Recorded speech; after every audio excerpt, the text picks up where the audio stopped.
Okay, this is going to be a short video tutorial on how to create a basic Pong clone using TouchDevelop. Start by going to www.touchdevelop.com and then log in using your Microsoft account or your Facebook or Google account. I'm going to log in with Microsoft.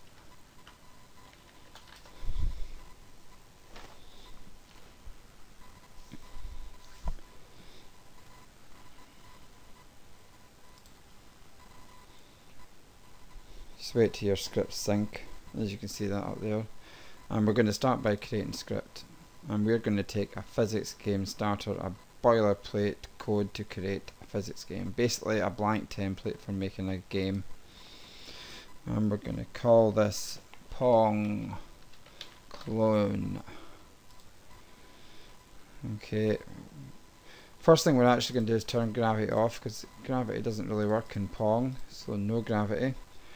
We're going to set the background of the game board to black, so say board, set background and change that to black. And if we run that, we should have a black game background. Next we're going to create the ball variable.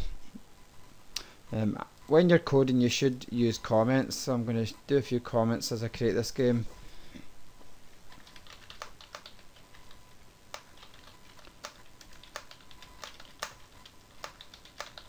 So you just create a comment to explain what you're doing.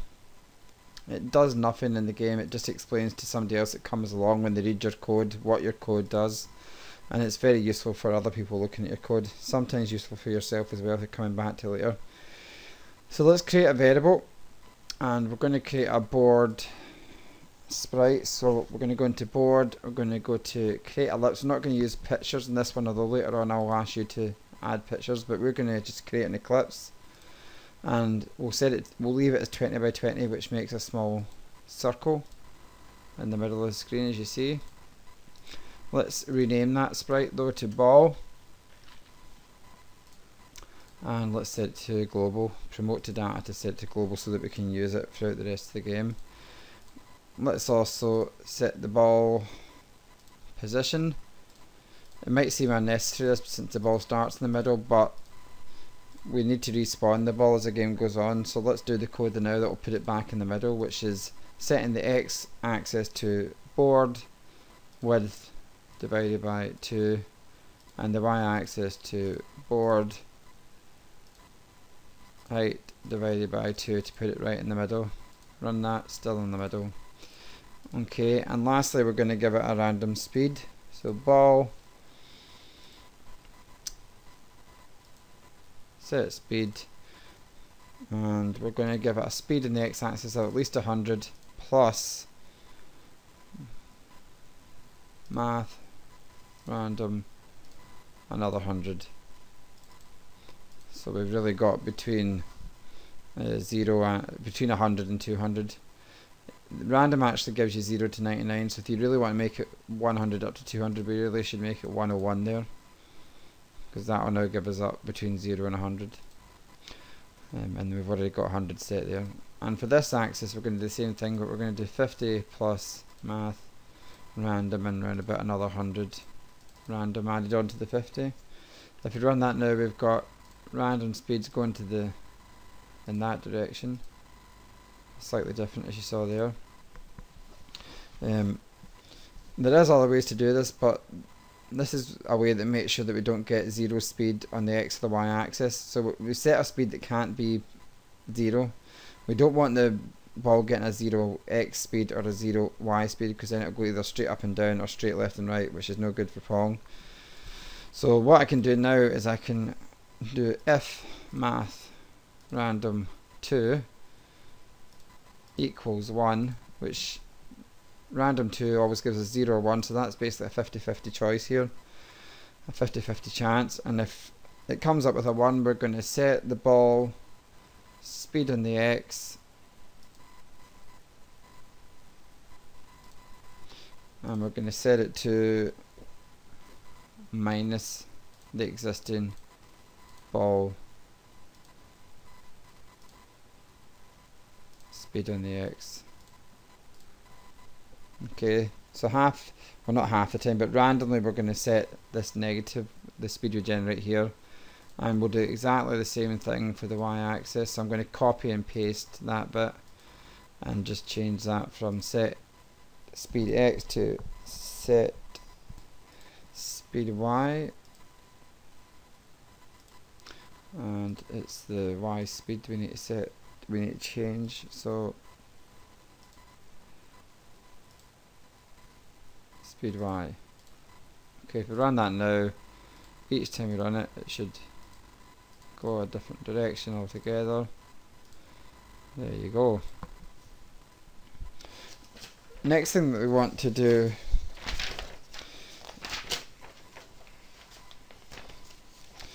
is take this code that we've just created and we want to extract that into an action. Now, TouchDevelop is really good at creating actions from code that you've already made. So what we do here is we click on the start of it, we use mark, we drag it down to encompass all that, and then we hit extract, and we can give it a name. So give it a name first, then extract. So we'll call it fireball,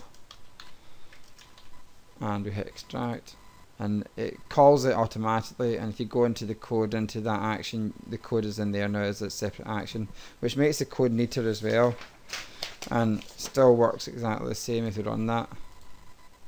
Okay, there's other ways of doing this, but we're now going to add code to make it hit off the top and the bottom.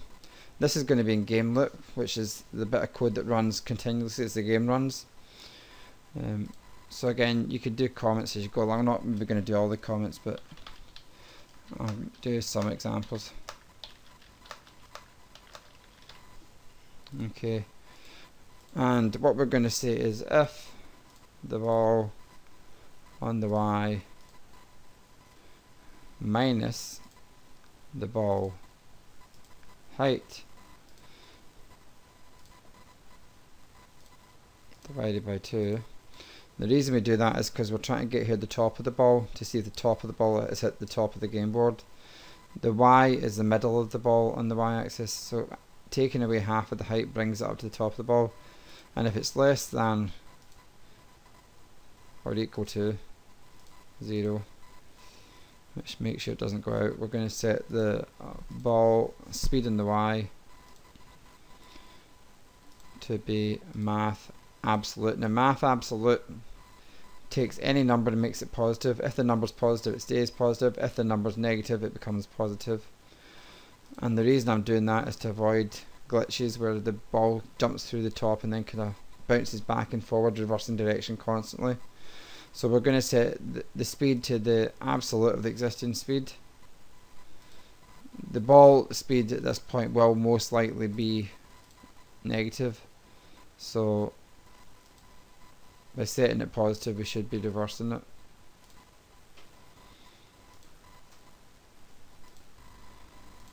And there we go, it's going to hit the top and it reverses, right?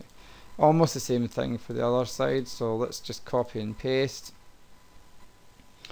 and we'll say instead of minus we're going to say plus the height to get the bottom of the ball, and instead of saying less than or equal to, we're going to say greater than or equal to, and it's going to be the bottom of the screen, which is not 0, it is board height.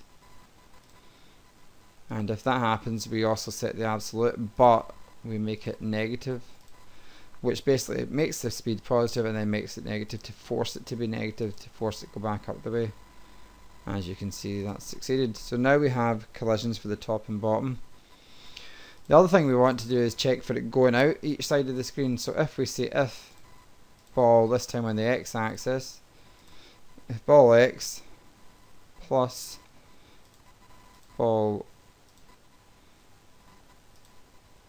width divided by 2 is less than 0 to go out the left hand side. Now this is a reverse in the way we did it the y. We're adding instead of subtracting with the 0 axis, and that's because we want to make sure the ball's fully out, not that the ball's touching the side. So this is actually checking the right hand side of the ball to make sure it's past the 0 point, and when it does, what we do is we fire the ball again. So if we run that, we happen to get going to the left. There we go. What should happen when it goes to the left is it refires, and it does. Now that checks for it going at the left hand side. Let's also check it for it going at the right hand side. So let's click here and say or ball x minus the ball width divided by 2, because we want to check the left hand side and make sure that it's fully greater than the board width, which should now give us the effect of not only going at the left hand side, but if it goes at the right hand side it should come back in. There we go. So now we're checking for it going at both sides.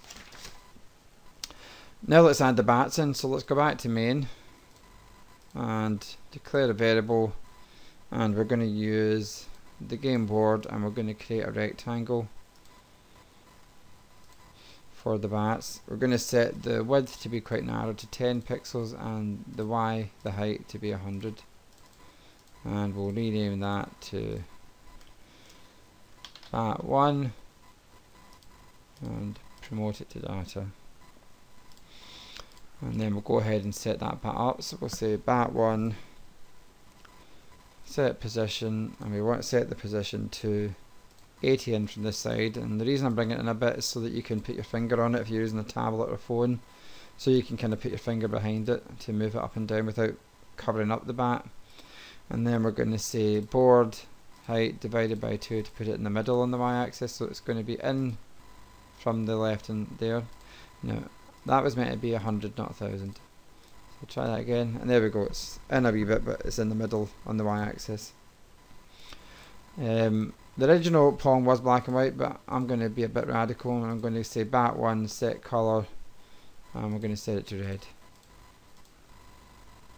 Okay, let's do bat2, var data board, create rectangle, same size, 10 by 100, rename it to bat2, and click on bat2 and promote it to data. And I'm going to copy and paste these two lines to save me a little bit of typing. So copy, add a line, paste it in, and I'm not sure if it saved that much, but change that to bat2 and change that to bat2. We'll change the color to say yellow, and the only difference we're going to make on the position is instead of it being 80, we're going to say board width minus 80 to bring it in from the right hand side rather than in from the left hand side. And there we go, we've got two bats now. We're going to go back into game loop, and in game loop we're going to check to see if the ball hits the bat. So what we do for that, and you can put a comment here again if you want, saying check for ball hitting the bats. And what we're going to say is if bat1 overlaps with, as you might have guessed, the ball. So if the bat overlaps the ball, what we want to do is set the ball speed on the x. So set speed x, if you can find it in here, set speed x to be the absolute, which means it go to the right because positive is to the right on the x-axis. So set it to existing ball speed x, but make it positive, and that's all you need to do for that bat. And I'm going to copy that, paste that, but change it to bat2. It's almost the same thing with bat2. The only difference is instead of being positive it's negative, so put a negative in there. And it's a bit hard to test this because we haven't started moving the bats yet, so we'll go on to the next bit and then we'll test that. So let's also add in here code to move it. So what we're going to say is if the board is touched, so if you touch the game board, so we know you put your finger on it basically, or you use the mouse to simulate it, then we're going to set the bat 1, we're just going to do that for the left bat, the other bat's going to be computer controlled. I'm going to set the Y position because it's just up and down, we want to move it, and we're going to set it to the board touch current Y, so where you basically touched it on the Y axis. If I run that now, I can drag the bat up and down, and as you see there, the collision worked as well. For the other axis, we're going to make it one player, so we're going to actually make it computer controlled. So I'm going to do var here, and I'm going to set a value, and this is the value that the second bat can move at, which you can adjust to change the difficulty. So I'm going to call it AI speed, because that's what it's going to be. And I'm going to say if bat to Y position is less than the ball Y position, which basically means that the bat is above the ball. And if the bat is above the ball, what we want to do at the bat is we want to set the speed to go down the way. So set the Y speed to the AI speed, which is positive, which is down the way. And if it's not below it, it's most likely, it's not above it, the bat is most likely below it. So we're going to, if it's not above it, we'll assume it's below it, and we're going to set the speed on the Y, but we're going to set it to negative AI speed to make it go the other way. And if you run that now, we've now got a computer controlled bat, and you can adjust that 200 to decide how hard it is, or how good the AI is basically. Okay.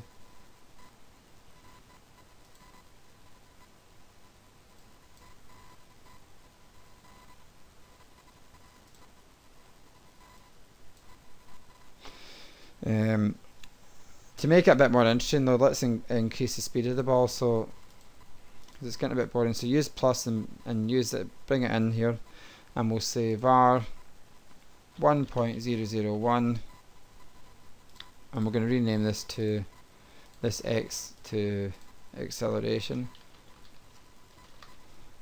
Okay, so that's a value for acceleration, and we're basically going to multiply the existing ball speed by that. So we're going to say ball set speed, I'm going to set it to the ball x speed and the ball y speed, which basically just sets it to existing speed,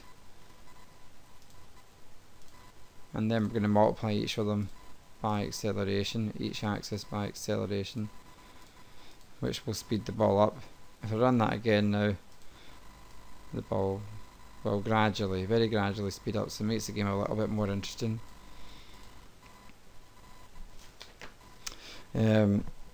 Next we need to have some basic variables we need for the game, so we'll go back into main, go into here and do var 0, and then rename that to score, and promote that to data to make it global so we can use it in the game loop.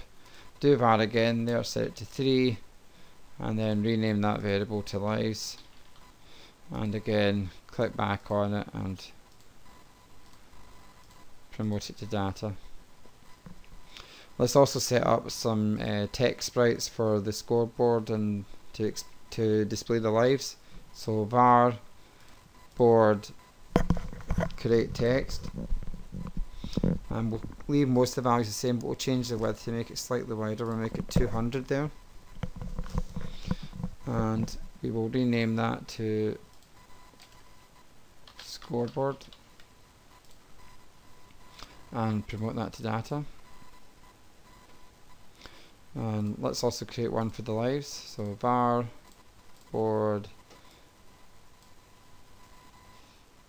create text, we'll change the size to the same width, and we'll rename that to lives board, and we shall also promote that to data.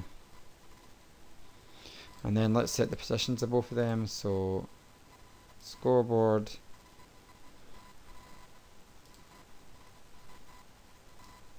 set position, and on the X we want to set it to 160 in by 50 down, and for the lives board we want to set the position to a bit further along, we'll say 600 and again 50 down.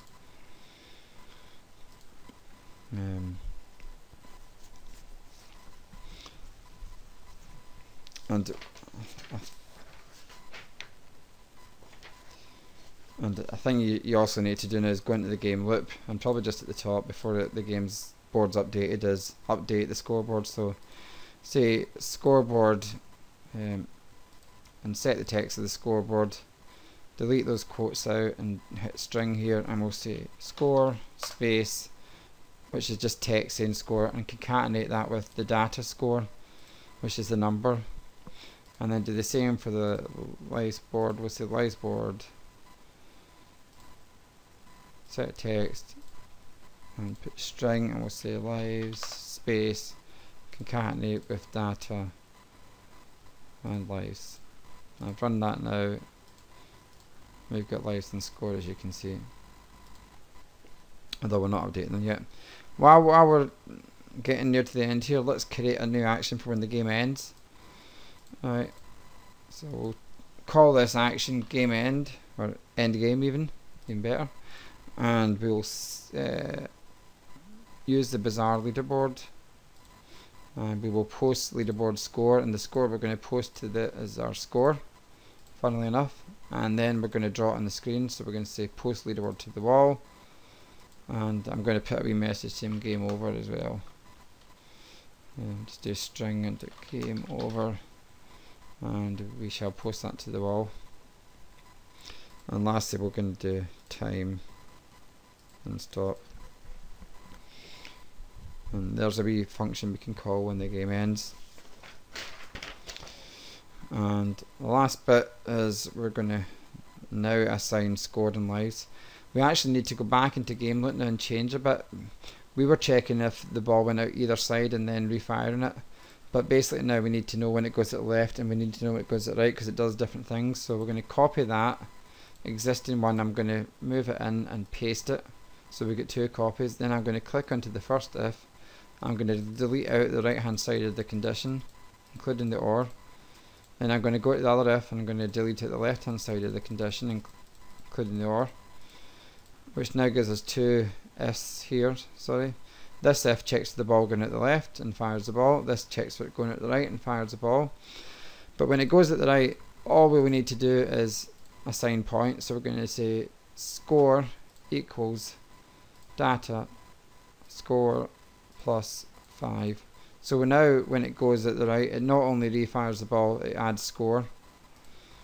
Okay, if I can manage to do that, I'd be lucky, but I'll come back to that. It works, trust me. If it goes at the other side, what we want to do, as well as firing the ball, we want to do lives equals lives minus 1 and take a life off, because the computer's basically scored past you. And that's the best place probably to do an if, and say if lives is equal to 0, and when the lives become 0, what we want to do is end the game. And you now basically have a working game. You'll find out that it's quite hard to get the ball past the computer. Right.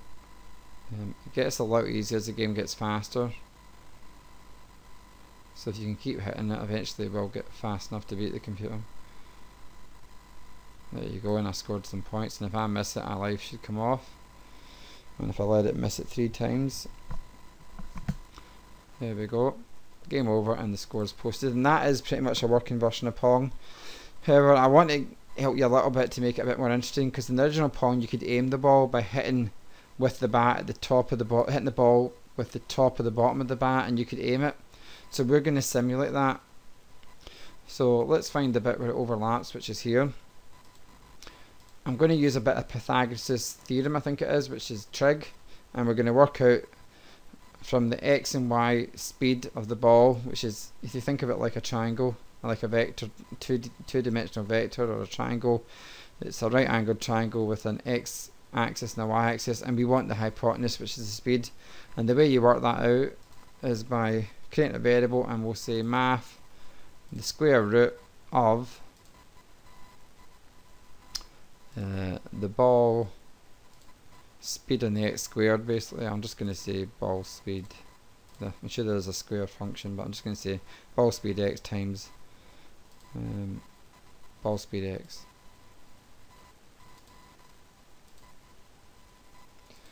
If I could find speed x, it'd be useful. There it is. Right, so plus ball, oops, not set speed, easy mistake to make, ball speed in the y times ball speed in the y-axis, and we'll rename that to ball speed because that's what it is. Alright, so ball speed equals the square root of the x-axis of the ball times itself plus the y-axis times itself, or squared, whatever you call it, and then you square root it, and that gives us the ball speed, which is going to be useful because what we're going to do is, instead of doing this, we're going to change that to set speed.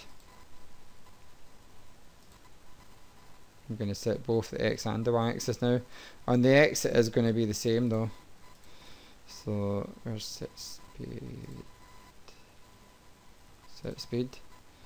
Okay, so the x part will stay the same, but if I go in here and put a comma in, what we're going to do different is we're also going to set the y. So we're going to set it, I'm going to put a bracket, and I'm going to say ball y position minus the bat1 y position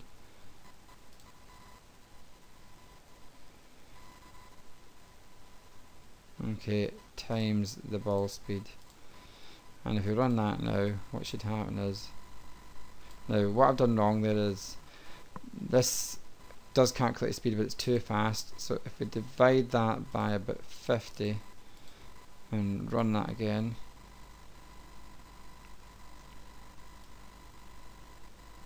and now you see it works. Right, so as it comes across, if I hit it at the bottom, you see I can aim it.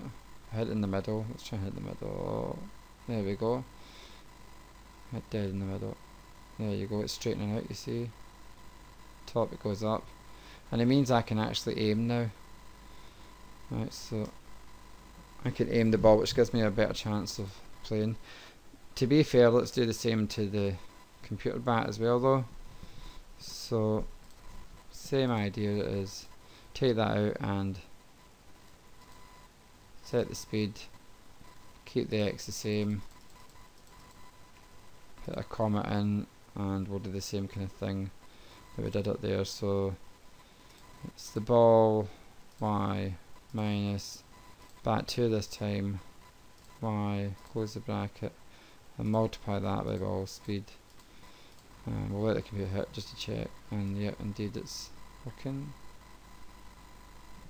So, and now we have a pretty competitive game that we can get, and there gives us a better chance, as you can see. And that's pretty much the tutorial done, and you can go ahead and play that and try it out. The challenges for this activity are change the shapes that I've used into proper graphics, so look for bats, look for balls, actual pictures, and swap them in instead of using the basic graphics that I've used.